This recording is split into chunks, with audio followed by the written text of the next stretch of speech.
Hi everyone, welcome to Tom's Manshed. Okay, today's review is on something I've just bought. It's nothing particularly special. It's not a tool that needs loads of explaining or anything. All it is this. It's an LED strip light to replace your usually your fluorescent type tubes, 4 foot, 5 foot fluorescent tubes.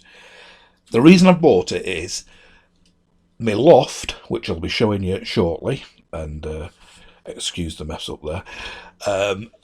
Many years ago, when I bought the house, over 30 years ago, I turned the loft into my model building room. I was at the time really into building radio control models. All the new foamy type models weren't out. You had to build everything from kits, balsa kits and plans and that, and that's where I built everything, did a workbench and everything. And I had a roof window, a Velux roof light in to let loads of light, and a 4 foot fluorescent strip for when it was overcast or whatever. Now recently my roof has started leaking, and what it was the seals around the loft window. And I got the roofing guy in, and he had a thorough look at it, and he said, yeah, all the seals have gone. I said, I don't really use that room anymore. And he said, well, it'd be cheaper to replace the roof window with just tiles, tile it over, than buy a whole new ceiling kit, or because it's all part of the original window, and it'd have been a lot more to put a new window in or whatever. So that's what I've gone for. I've gone, as you can see here, you can see the tiled over where the roof window was, and obviously now in the loft it is totally black, day and night. All that you've got is your light. Now the fluorescent light that's up there, 4 foot tube, isn't that bright. Shortly I'll be taking a lumen measure of it when I go in and fit this new one up there, but it's not that bright. So I thought I'd get this one, and because this is 4,000 lumens. I'll show you all the details off the box and the instructions very shortly. And I thought I'd fit this one, and I could also use that one as well as an addition. Now I was looking through Screwfix prices, and if you just see on here, follow me along. Right, I just typed in LED batten or LED strip light, and there's lots of them, as you can see here. This LAP is like Screwfix's own make loads of electrical plug sockets and stuff like that, and it seems pretty good quality. Now a twin 4 foot one, 5,000 lumen, is £35. A twin 5 foot one, 6,300 lumen, £47. The single one, even the single LAP, a single 4 foot LED batten, which is only 2,100 lumens, was £15, and so on. You can have a look through these, and you can see how much there's loads and loads on here, more than this one page. But I also came across this, which seemed remarkably good value. And as you can see, it's lap there at Screwfix's own thing. It's on the clearance thing, so I don't know how long they'll have these left. It's 4,400 lumens, 25,000 hours life being LED, and it's only £14.20, down from original 17. Even that was cheap, but £14.20 seemed remarkably cheap for what you're getting. So I went out and I got one. It was click and collect only from my local depot, which is about 3 or 4 miles away. That was no problem. It wasn't available for delivery. So I haven't actually fitted it yet, so we'll soon see that, and it might be absolutely naff, I don't know. But I'm going to measure the lumens with me, the lux with my light meter, before on the existing 4 foot fluorescent tube I've got up there, and with this as well. So yeah, basically this is it. This is what you get in the box. Sorry, that is the box. This is the tube itself. It's really light. I haven't weighed it yet. I'll put the weight down below once I've weighed it, so that'll be down there now. But it's really light. The whole thing is plastic, and you get with it, you get 2 of these, which screw to the ceiling, and then it just clips in them like that. So you get 2 of them brackets, which mount 200mm apart. You get 2 screws, and they've got a conventional straight slot and Phillips head. 2 little raw plugs if you're putting it in brick, and you get 2 of these cord grip end things, which I'll show you in a minute, goes in there, and 1 end stop. I'll just put on screen now, I've taken pictures of all the instruction book. It's a very basic diagram type instruction book. So if you want to freeze the frame while these are on, it gives you all the specifications. I've taken pictures of the box and the instruction book, so I'll show you them now. So these are just pictures of the box and the instructions in close up. You can see there the colour temperature's 4000 K, so it's between like a really cool blue light and a warm light. 25,000 hour lifespan, 43 watts consumption. Bit more info off the box. Like I say, just freeze frame these if you need any measurements or whatever. Again, off the side of the lamp of the unit itself, with the code number at the top there if you want to search for it. This is the instructions, very basic instructions. You'll see there near the bottom it says it is suitable for outdoor use but should not be immersed in water or subjected to standing water, which is quite obvious. And there a table of all the different ones they do, twin ones, single ones, different amount of lumens, and how many can be daisy chained together there at the end. And this is the actual instructions, just basic pictures. There's not a lot to actually see on it, and that's the bottom of the instruction book. And it's dead easy to, or it's going to be dead easy to wire in. I'll just show you this. So what you do is you just twist that off there like that, and take that out, and then you drag out that little thing there, and I don't know if you can see it's got live and neutral on it there. I'll take a close-up of that. So that's it. Once you've taken the cover up, which just twists from the lock symbol to the unlock like a bayonet fitting and pulls out, you slide that out. That slides quite a way out to get easy access to it. And as you can see, it's just 2 spring-loaded levers. You push down on the live or the neutral, insert your wires into one of the holes. There's 2 on each one, so you can daisy chain them together from one end, if you like. And there's also one of them entire plugs, the total other side of the 5 foot away on the other side of the light fitting itself. So you can put them like in series, one daisy chained onto the other, up to, on this particular one, 8 in a row, which is a really good idea. You would of course slide the cord grip part over your cable first before you put it in the holes there, and then put it back. I'll show you that now in the actual unit itself. Once you've connected your wires to that,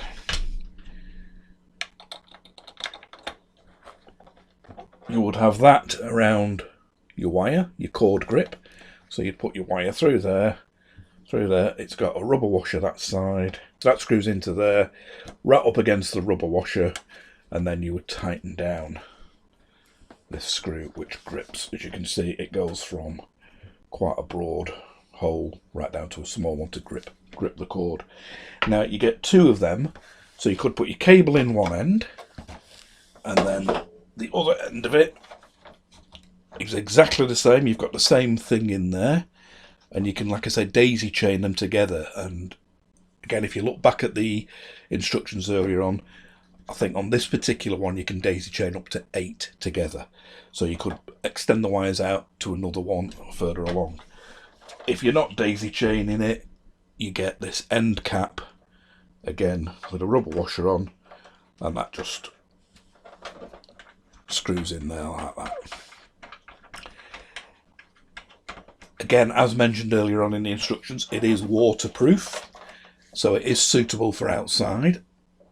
Waterproof as in sort of like suitable for outside.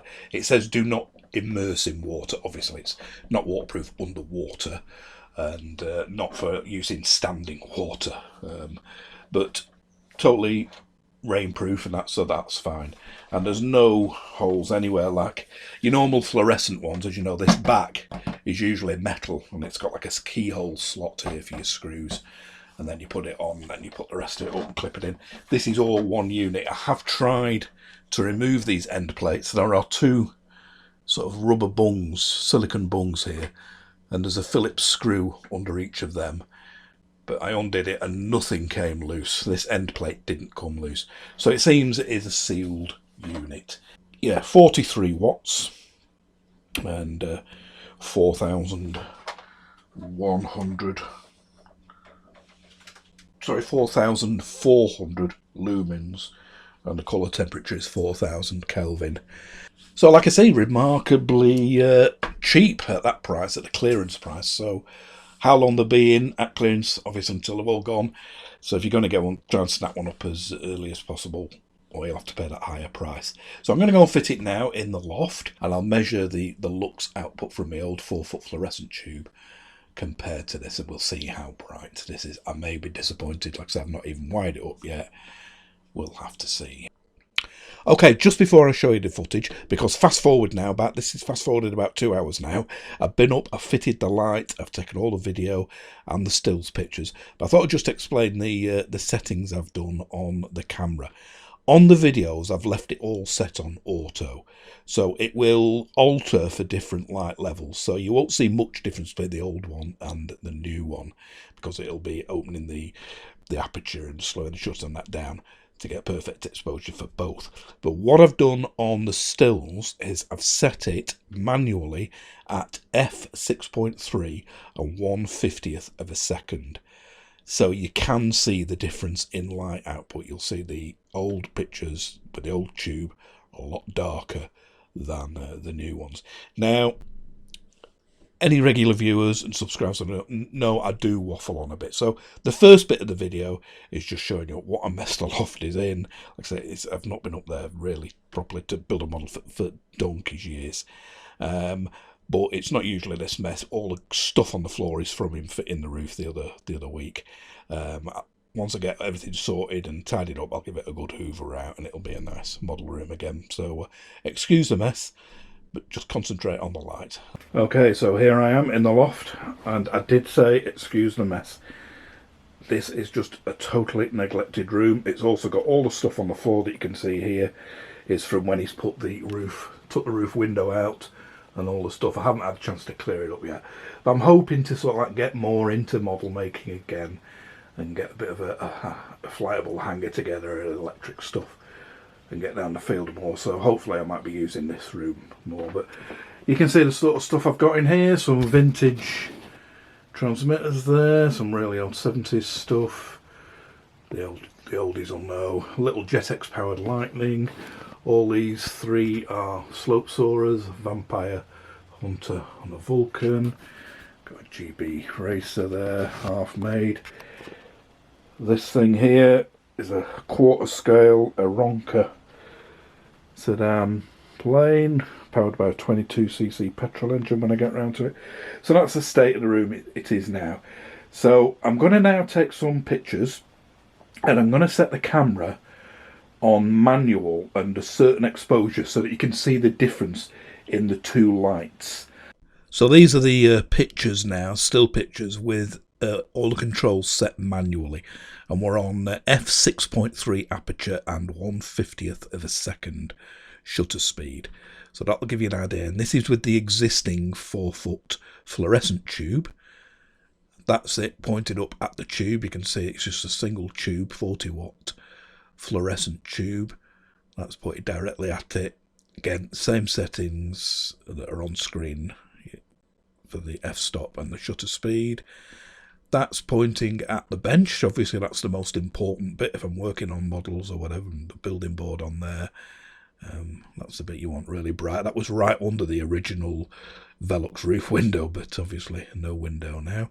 That's the other side of the loft, away sort of from the light.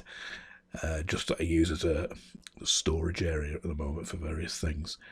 And you'll see better on the video what is there on the auto, but that's it with the manual exposure set. And again, that is the lux reading with the original fluorescent tube, 76.2. And I'll put the meter in exactly the same spot for the new one. Okay, so that was the old one.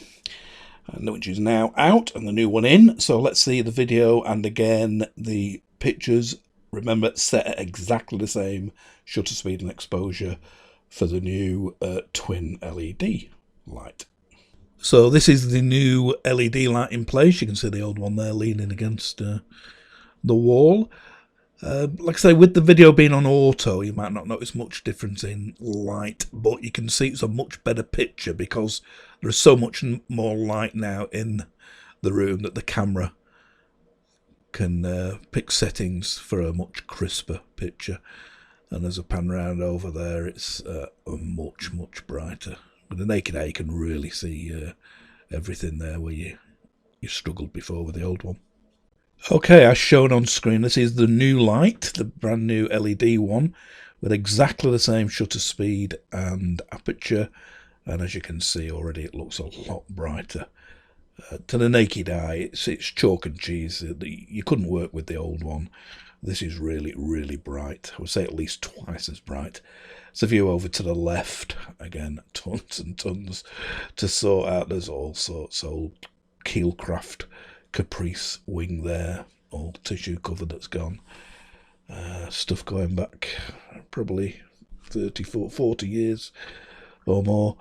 But you can see the much improved brightness. There's the workbench. Again, compare that to the old one. There's the tools I've just been using to fit the new light, but you can see how bright that is with the new one. Much, much better. And the back of the loft, the bit that's out of view of the light really, and you could see on the other one it was almost black, which you can actually see things there now. So again, a huge, huge difference. And that's the light meter, 300 lux now. What was it before? 70, 78, 76, 78. And it's now showing 300. So, yeah, obviously you can see the difference for yourself. And finally, just a picture of the wire going in, showing you how easy it is. I've left a bit there coiled up instead of cutting it shorter, just in case for future use. But, yeah, it was an absolute doddle to fit. So, as you saw there, an absolute total transformation. I would say more than twice the light, as you saw on the light meter reading. And here's the old one.